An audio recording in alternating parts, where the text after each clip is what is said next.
सबों को जय मसीह की न्यू क्रिएशन क्राइस्ट चैनल में आप सबों का स्वागत है। और इस समय हम स्टडी कर रहे हैं प्रेरितों के काम, और हम पहुंचे हैं प्रेरितों के काम के 6वें अध्याय के 8वें पद से देखेंगे। और हम आज जानेंगे कैसे स्तिफनुस ने परमेश्वर के वचन को जब इजरायलियों यहूदियों के सामने प्रचार किया तो उसे पथराव करके मार डाला गया, और वो किस प्रकार से उसने क्षमा की प्रार्थना करी वो भी देखेंगे, और कैसे परमेश्वर ने उसे बुद्धि और ज्ञान से भरा था। आइए हम देखें, मैं आपके सामने पढ़ रहा हूँ प्रेरितों काम 6 उसका 8वां। स्तिफनुस अनुग्रह और सामर्थ से परिपूर्ण होकर लोगों में बड़े बड़े अद्भुत काम और चिन्ह दिखाया करता था।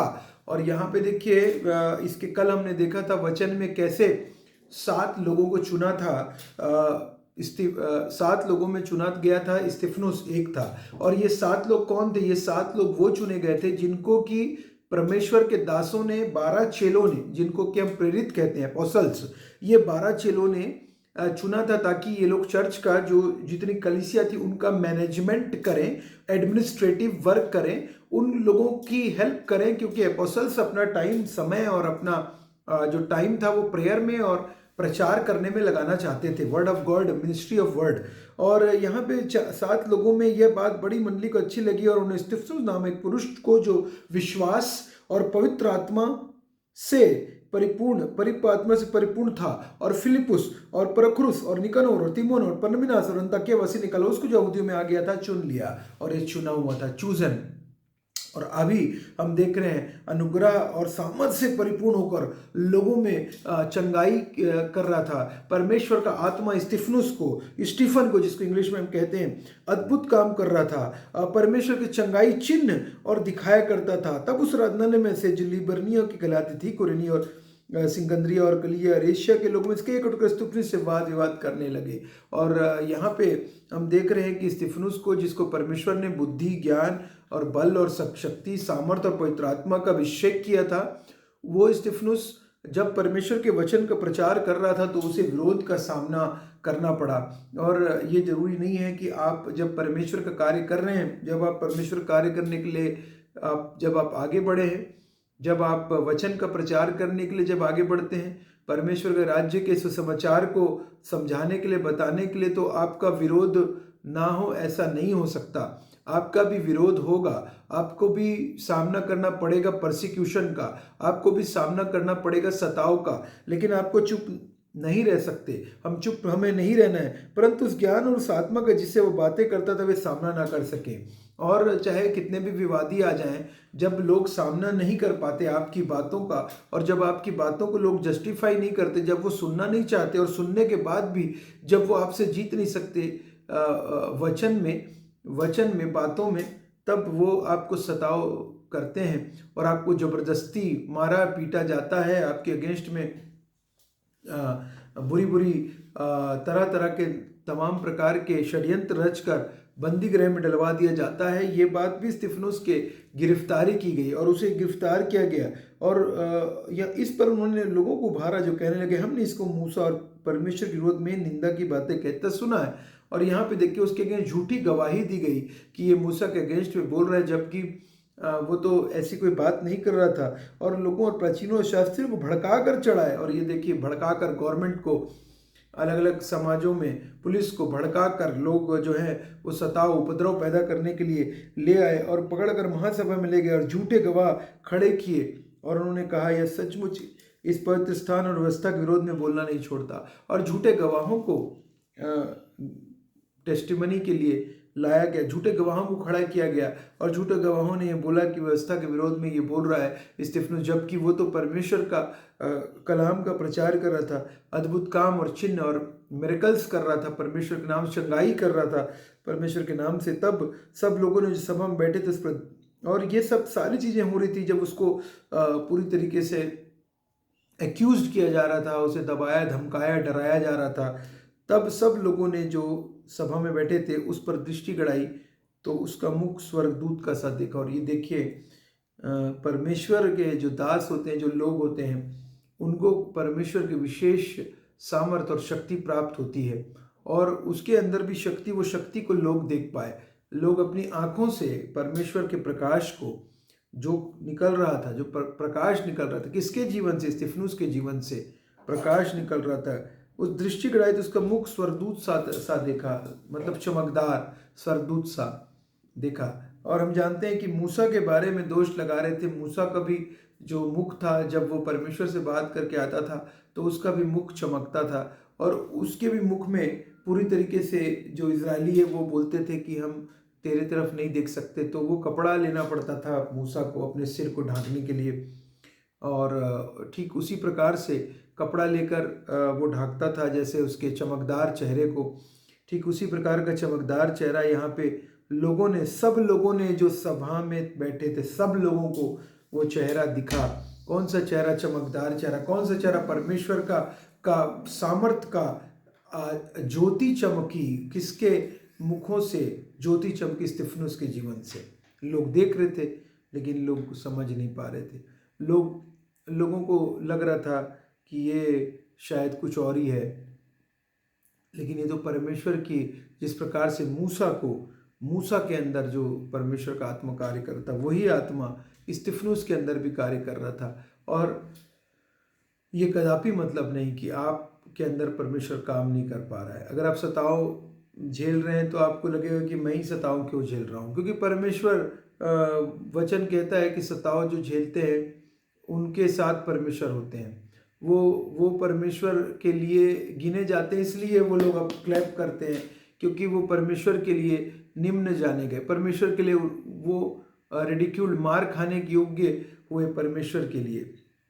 तो यहाँ पे भी स्तिफनुस को डर और घबराहट नहीं थी, क्योंकि वो जानता था कि उसके साथ में परमेश्वर है। वो जानता था उसके साथ में जिंदा खुदावंत यीशु मसीह है, और वो जानता था कि उसके अंदर पवित्र आत्मा है, और वो जानता था कि उसके अंदर बुद्धि और ज्ञान और सारा सब कुछ परमेश्वर ने डाला है, इसलिए उसको घबराहट नहीं था। और वो जानता था कि अगर मेरी शरीर को तो घात कर सकते हैं, मेरी बॉडी को तो ये लोग काट पीट सकते हैं, पथराव करके ख़त्म कर सकते हैं, लेकिन आत्मा को वो नहीं कर सकते टच।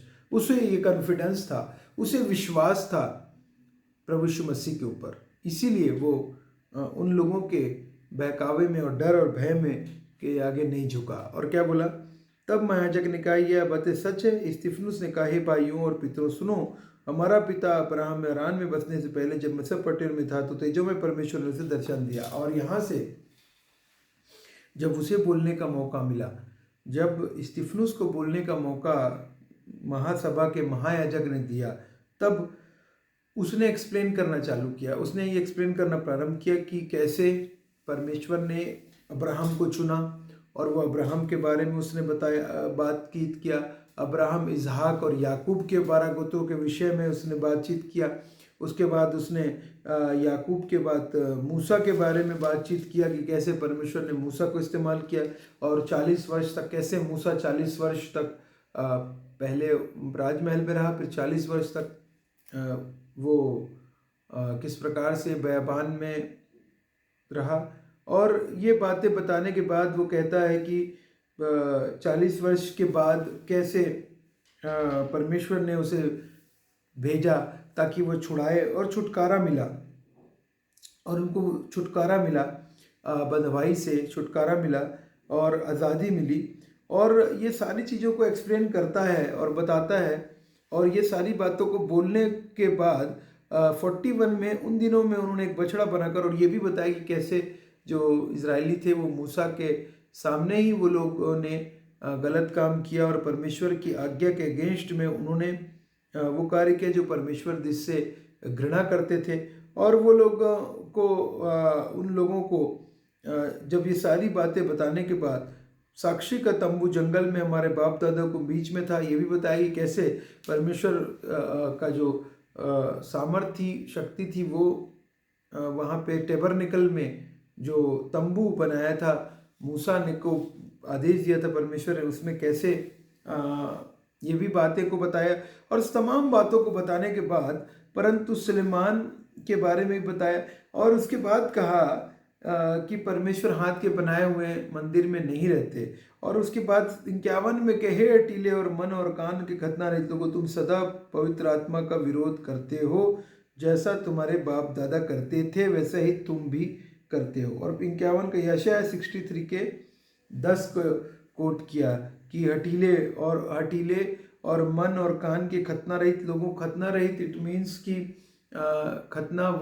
खतना एक्सटर्नल बॉडी में खतना 8वें दिन में होता था according to the law of Moses, लेकिन वो टेम्पररी रहता अगर वो फॉलो नहीं कर रहे ज्यूस के लॉज को जो परमेश्वर ने दिए थे, डिक्रीज को, वाचा को पालन नहीं कर रहा तो ज्यूस नहीं है, और उसका जो खतना शरीर में किया उसका कोई मीनिंग नहीं है। और जो खतना वही है जो मन का है। पौलुस भी कहता है इस बात को कि जो खतना वही है जो मन का खतना है।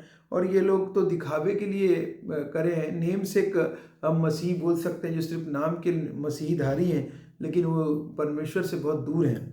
और भविष्यवक्ताओं में से किसको तुम्हारे बाप दादों ने नहीं सताया। और ये कह रहा है कि सारे के सारे भविष्यवक्ताओं को तुम यहूदियों ने, इजरायलियों ने सताया, जैसे कि हम देखते हैं कि यशाया, यिर्मयाह, यहेजकेल, ये सारे लोगों को इन्होंने सताया। साथ ही यूहन्ना बपतिस्मा देने वाला, वो उसका भी सिर कलम कर दिया गया था।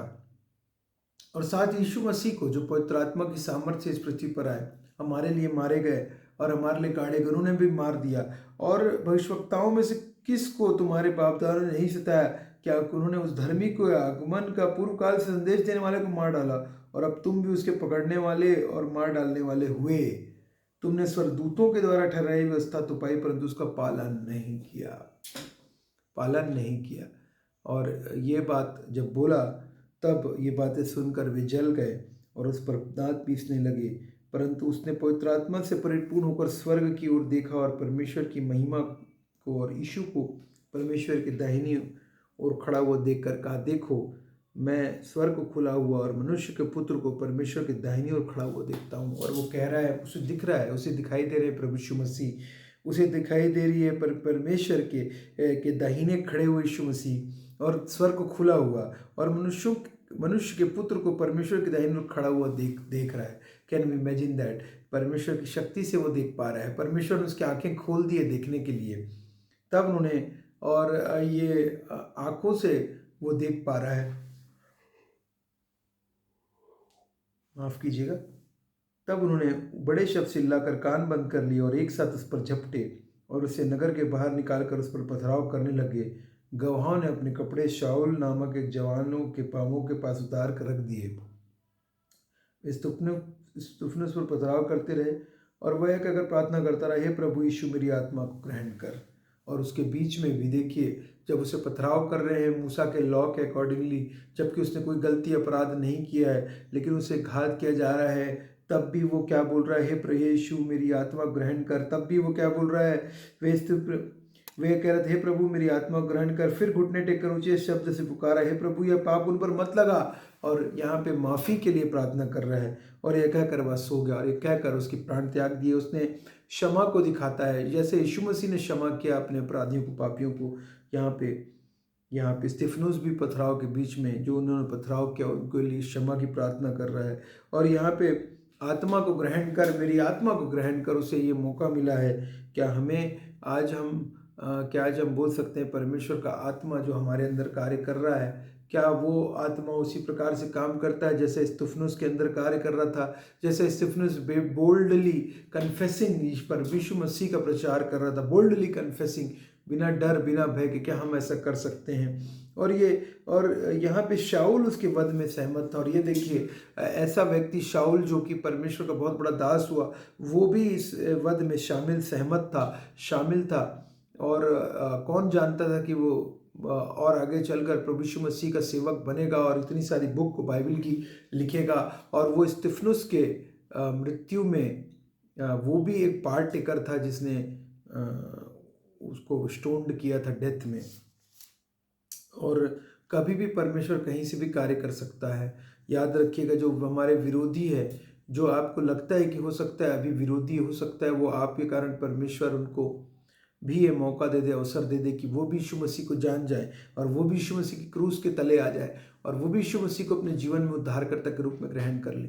इसीलिए हम नहीं जानते, हमें नहीं पता कि कौन कब परमेश्वर कैसे कार्य करेंगे, लेकिन हम अपने तरफ से तैयार रहें, प्रिपेयर रहें, और स्तिफनुस के समान का एग्जाम्पल लें अपने जीवनों में। और स्तिफनुस के समान हम भी रेडी रहे, तैयार रहें अपनी गवाही देने के लिए, अपनी टेस्टिमनी बांटने के लिए, शेयर करने के लिए, चाहे कोई भी सिचुएशन आए, हम भी रेडी रहें, तैयार रहें, क्योंकि अनंत अनंत काल तक हम परमेश्वर प्रभु यीशु मसीह के साथ राज्य करेंगे। आप सबों को परमेश्वर बहुतायत से आशीष दे। आप सबों को जय मसीह की।